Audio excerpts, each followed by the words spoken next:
Welcome to the news দুনিয়া।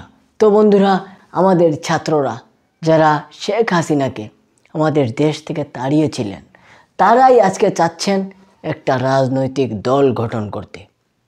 যদিও আমরা গত 21 তারিখে যেটা জানতে পারি সেটা হচ্ছে, আমরা যেটা শুনতেছি সেটা পুরোপুরি রিউমার, সত্য নয়।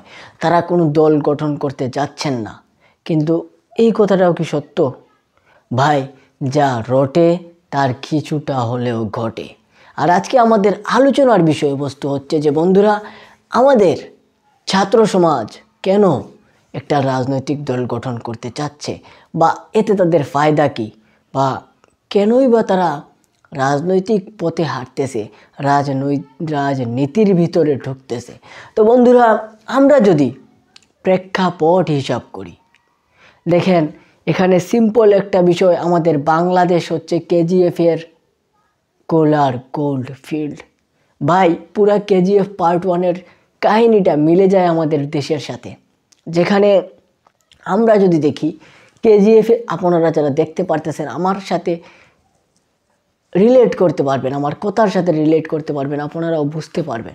বন্ধুরা, আমরা দেখেছি কেজিএফে গাড়ুরা একটা সাম্রাজ্য প্রতিষ্ঠা করে, আর এইদিকে বাংলাদেশে শেখ হাসিনা তার একটা সাম্রাজ্য প্রতিষ্ঠা করেন। এবং সেই সাম্রাজ্য প্রতিষ্ঠার পর যে সমস্যার সম্মুখীন হইতেছিল বিএনপি, জামাত সহ আরও কয়েকটা সংগঠন এবং বাংলাদেশের কিছু মানুষ নয়, পুরো বাংলাদেশের প্রায় মানুষই এই সমস্যাটার সম্মুখীন হচ্ছিল, হাসিনার সাম্রাজ্যের পৃষ্ঠ হয়ে যাচ্ছিল। তো বন্ধুরা, ঠিক তেমনভাবে কেজিএফে আমরা দেখতে পাই গাড়ুরার সাম্রাজ্যের কারণে সমস্যা পড়তেছে অনেকজন। এর মধ্যে বন্ধুরা সাধারণ মানুষও রয়েছে, আর এর মধ্যে রয়েছে রাজেন্দ্র দেশাই।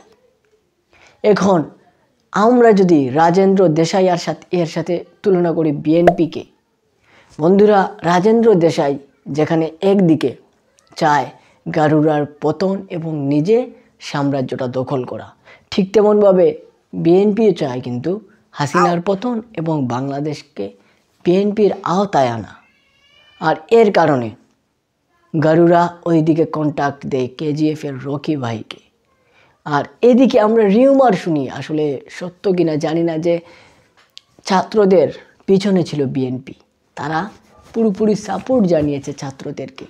তো বন্ধুরা, দুই দিকে দুইটা এজেন্ট যায় এবং কেজিএফের রকি ভাই গিয়ে কেজিএফ গাড়ুরাকে মেরে কেজিএফ হাতিয়ে নেয়। এদিকে ছাত্ররা হাসিনাকে ভাগিয়ে তো দেশ তাদের হাতে নিয়ে নেয়। এখন গাড়ুরা চাইছিল যে দেশের ক্ষমতাটা, কেজিএফের যে ক্ষমতাটা, সেই ক্ষমতাটা গাড়ুরার কাছে হস্তান্তর করতে, কিন্তু রকি ভাই করে নাই। অন্যদিকে ছাত্ররা যেই ক্ষমতাটা নিয়েছিল হাসিনার কাছ থেকে, বিএনপি চাইছিল সেই ক্ষমতাটা তাদের কাছে দিয়ে দিতে, কিন্তু ছাত্ররাও ক্ষমতাটা হস্তান্তর করে নাই। আর তখন রাজেন্দ্র দেশাই একটা ডায়লগ বলেছিল, হাতি কো মারনেওয়ালা হাতুড়ে কি তাকাত আব সমাজ আ রহি হ্যায়। ঠিক তেমনভাবে হয়তো এখন বিএনপি বলতেছে নেত্রীকে ভাগানো ছাত্রদের ক্ষমতা। এখন বুঝতে পারতেছি, কারণ বিএনপির কিছু লোকজন বলতেছেন যে আমরা যদি নির্বাচন না পাই এই কয়েকদিনের ভিতরে, তাহলে আন্দোলনে চলে যাব। বিষয়টা কেমন বুঝতে পারতেছেন তো আপনারা? আর এই কারণেই যেখানে রকি ভাই ক্ষমতাটা নিজের হাতে নিতে চেয়েছিল, ঠিক তেমনভাবে ছাত্ররাও ক্ষমতাটা নিজের হাতে নিয়ে নিতে চায়। আর এজন্যই তাদের একটা রাজনৈতিক দল প্রয়োজন। আপনারা কি বলেন? বিষয়টা আপনাদের কাছে কেমন লেগেছে অবশ্যই কমেন্টে জানিয়ে দিবেন।